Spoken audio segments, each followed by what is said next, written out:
नमस्कार साथियों, मैं अनीता श्रीवास्तव आपका हार्दिक अभिनंदन करती हूँ। श्रीमद् वाल्मीकि रामायण में आज का प्रसंग है ब्रह्मपुत्र कुश के 4 पुत्रों का वर्णन, सोनभद्र तटवर्ती प्रदेश को वसु की भूमि बताना, कुशनाभ की 100 कन्याओं का वायु कोप से कुब्जा होना। श्री राम पूर्व काल में कुश नाम से प्रसिद्ध एक महातपस्वी राजा हो गए हैं। वे साक्षात ब्रह्मा जी के पुत्र थे। उनका प्रत्येक व्रत एवं संकल्प बिना किसी क्लेश या कठिनाई के ही पूर्ण होता था। वे धर्म के ज्ञाता, सत्पुरुषों का आदर करने वाले और महान थे। उत्तम कुल में उत्पन्न विदर्भ देश की राजकुमारी उनकी पत्नी थी। उनके गर्भ से उन महामना नरेश ने 4 पुत्र उत्पन्न किए जो उन्हीं के समान थे। उनके नाम इस प्रकार हैं: कुशाम्ब, कुशनाभ, असूर्त, रजस तथा वसु। वे सबके सब तेजस्वी तथा महान उत्साही थे।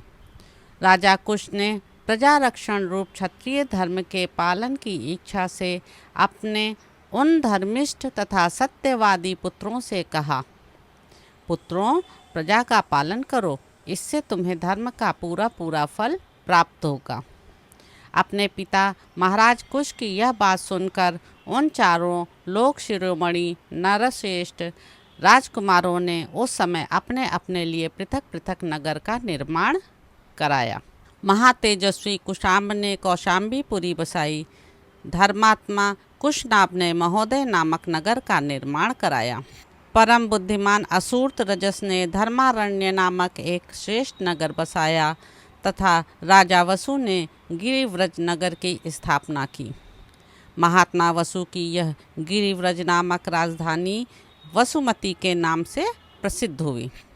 इसके चारों ओर ये 5 श्रेष्ठ पर्वत सुशोभित होते हैं। यह रमणीय नदी दक्षिण पश्चिम की ओर से बहती हुई मगध देश में आई है, इसलिए यहाँ सुमागधी नाम से प्रख्यात हुई। यह इन 5 श्रेष्ठ पर्वतों के बीच में माला की भांति सुशोभित हो रही है। श्री राम इस प्रकार मागधी नाम से प्रसिद्ध हुई यह सोन नदी पूर्वोत्तर महात्मा वसु से संबंध रखती है। रघुनंदन, यह दक्षिण पश्चिम से आकर पूर्वोत्तर दिशा की ओर प्रवाहित हुई है। इसके दोनों तटों पर सुंदर क्षेत्र हैं, अतः यह सदा सस्यमालाओं से अलंकृत रहती है। रघुकुल को आनंदित करने वाले श्री राम धर्मात्मा राजर्षि कुशनाभ ने घृताची अप्सरा के गर्भ से परम उत्तम 100 कन्याओं को जन्म दिया। वे सबकी सब सुंदर रूप लावण्य से सुशोभित थीं। धीरे धीरे युवावस्था ने आकर उनके सौंदर्य को और भी बढ़ा दिया।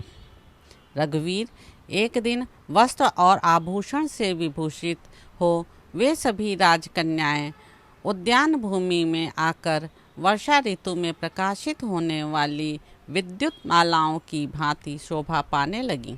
सुंदर अलंकारों से अलंकृत हुई वे अंगनाएं गाती बजाती और नृत्य करती हुई वहाँ परम आमोद प्रमोद में मग्न हो जाती हैं। उनके सभी अंग बड़े मनोहर थे। इस भूतल पर उनके रूप सौंदर्य की कहीं भी तुलना नहीं थी। उस उद्यान में आकर वे बादलों के ओट में कुछ कुछ छिपी हुई तारिकाओं के समान शोभा पा रही थीं।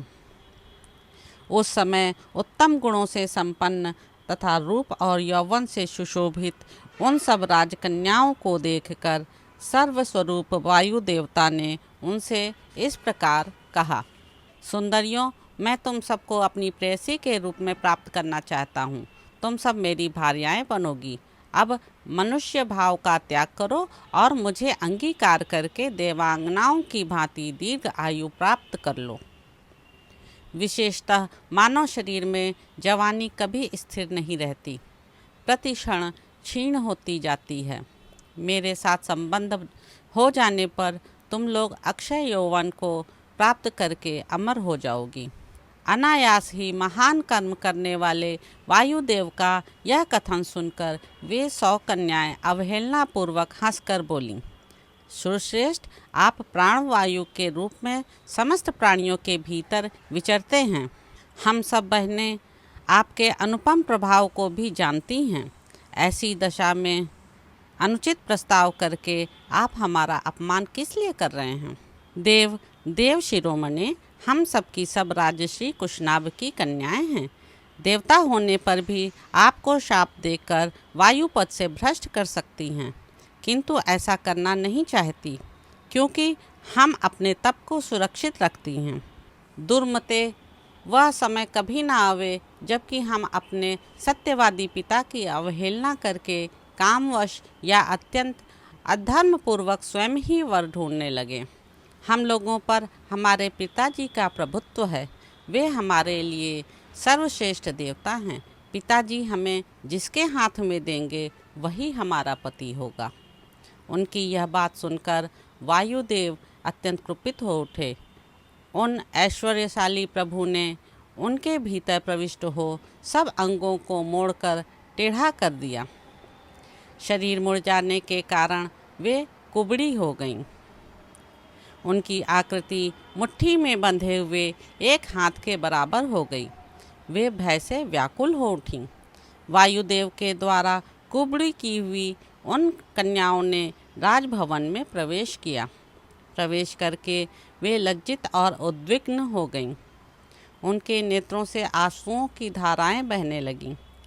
अपनी परम सुंदरी प्यारी पुत्रियों को कुब्जता के कारण अत्यंत दयनीय दशा में पड़ी देख राजा कुशनाभ घबरा गए और इस प्रकार बोले, पुत्रियों, यह क्या हुआ? बताओ, कौन प्राणी धर्म की अवहेलना करता है?